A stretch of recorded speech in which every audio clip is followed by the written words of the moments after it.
भीष्म की मृत्यु पर माता गंगा ने भीष्म से क्या कहा, आइए दोस्तों जानते हैं। कुरुक्षेत्र का युद्ध समाप्त हो चुका था। बाणों की सैया पर लेटे भीष्म पितामह अपने प्राण त्याग चुके थे, लेकिन उनकी मृत्यु के बाद एक ऐसी घटना हुई जिसके बारे में बहुत कम लोग जानते हैं। कहते हैं अपने पुत्र की मृत्यु से व्याकुल माँ गंगा स्वयं श्री कृष्ण के सामने प्रकट हुई और उनसे एक ऐसा प्रश्न पूछा जिसने पूरे धर्म युद्ध के अर्थ पर ही सवाल खड़ा कर दिया।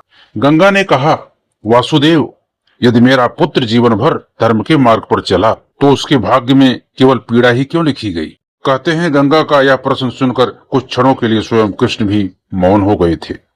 तो आइए दोस्तों सुनते हैं भीष्म की मृत्यु के बाद गंगा और श्री कृष्ण के बीच हुआ वह रहस्यमय संवाद, जिसे सुनकर आपकी आंखें भी नम हो जाएगी। नमस्कार दोस्तों, हमारे मोटिवेशनल आरके ब्लॉग चैनल में आप सभी का बहुत बहुत स्वागत है।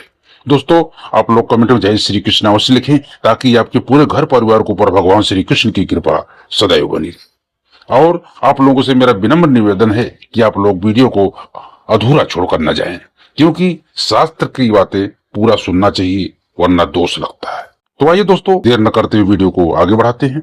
रात्रि का समय था। कृष्ण गंगा तट पर ध्यान मग्न बैठे थे। अचानक जल में तेज प्रकाश फैला। उस प्रकाश से एक दिव्य स्त्री प्रकट हुई। उनके नेत्रों में आंसू थे, उनके चेहरे पर करुणा थी और उनके हृदय में एक माँ का दर्द था। वह थी माता गंगा।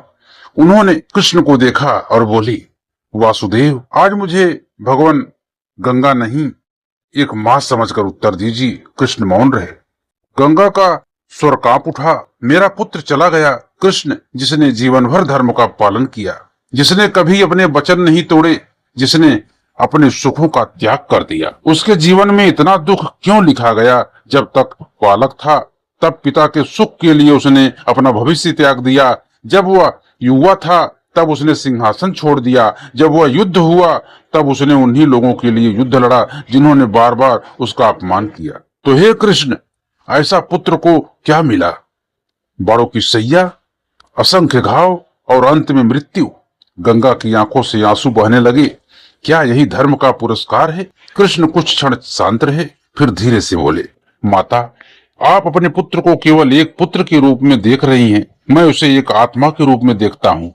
गंगा ने आश्चर्य से कृष्ण की ओर देखा। कृष्ण बोले, भीष्म का जीवन सुख प्राप्त करने के लिए नहीं था।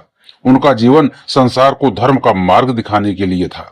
यह सुन गंगा क्रोधित स्वर में बोली, यदि यही धर्म है तो मैं ऐसे धर्म को स्वीकार नहीं करती जिस धर्म ने मेरे पुत्र को जीवन भर अकेला रखा, जिस धर्म ने उसे अपने ही प्रियजनों के विरुद्ध खड़ा कर दिया। ऐसा धर्म किस काम का? कृष्ण मुस्कुराए नहीं, उनकी आंखें गंभीर हो गई। माता, धर्म कभी किसी को दुख नहीं देता, लेकिन धर्म का मार्ग चुनने वाला व्यक्ति त्याग अवश्य करता है। गंगा बोली, तो मेरे पुत्र ने ऐसा कौन सा अपराध किया था जो उसे बाणों की सैया पर लेटना पड़ा? कृष्ण ने पहली बार गहरी सांस ली। माता, भीष्म महान थे, लेकिन वे पूर्ण नहीं थे। गंगा चौंक उठी। क्या कहना चाहते हैं आप? कृष्ण बोले, आपको वह दिन याद है माता, जब कौरवों की सभा में द्रौपदी का अपमान किया जा रहा था, जब एक असहाय स्त्री न्याय की याचना कर रही थी, जब उसने सभा के सभी महान पुरुषों से पूछा कि क्या वह वस्तु है या मनुष्य? उस समय आपका पुत्र कहाँ उपस्थित था? वह जानता था कि जो हो रहा है वह धर्म है। उसके पास इतनी शक्ति थी कि वह अकेला ही पूरी सभा को रोक सकता था, लेकिन वह मौन रहा। गंगा का सिर झुक गया। कुछ क्षण बाद गंगा बोली, तो क्या मेरे पुत्र को बाणों की सैया उसी अपराध का दंड था? श्री कृष्ण ने उत्तर दिया, नहीं माता, वह दंड नहीं था, वह एक शिक्षा थी। संसार को यह दिखाने के लिए कि चाहे व्यक्ति कितना भी महान क्यों ना हो, यदि वह किसी महत्वपूर्ण क्षण में सत्य का साथ नहीं देगा तो उसे उसके कर्मों का फल अवश्य मिलेगा। गंगा की आंखों से आंसू बहने लगे। कृष्ण बोले, आपका पुत्र मर नहीं रहा था माता, वह मुक्त हो रहा था। जिस आत्मा ने वर्षों तक राजधर्म, कुल धर्म और वचन धर्म का भार उठाया, आज वह उस भार से मुक्त हुई है। आज देवव्रत फिर से वही बन गया है जो कभी आपकी गोद में खेला करता था। गंगा की आंखों से अश्रुधारा बह निकली। उन्होंने आकाश की ओर देखा, जैसे वर्षों बाद उनके हृदय का बोझ हल्का हुआ हो। फिर उन्होंने कृष्ण से पूछा, एक माँ के लिए सबसे बड़ा सौभाग्य क्या होता है? कृष्ण मुस्कुराए, जब उसका पुत्र केवल उसका नहीं रहता बल्कि युगों का आदर्श बन जाता है। आपने देवव्रत को जन्म दिया था, लेकिन संसार ने भीष्म को पाया।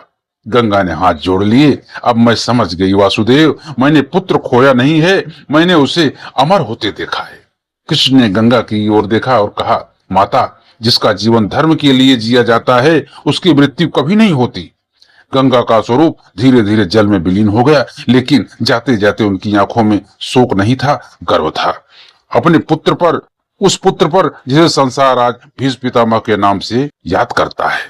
तो दोस्तों, आज की जानकारी आपको कैसी लगी? यदि वीडियो अच्छा लगा दोस्तों तो एक लाइक जरूर करें, और चैनल नए हैं चैनल को सब्सक्राइब करके बेल आइकन को जरूर प्रेस करें, ताकि आपको ऐसे वीडियो मिलता रहे।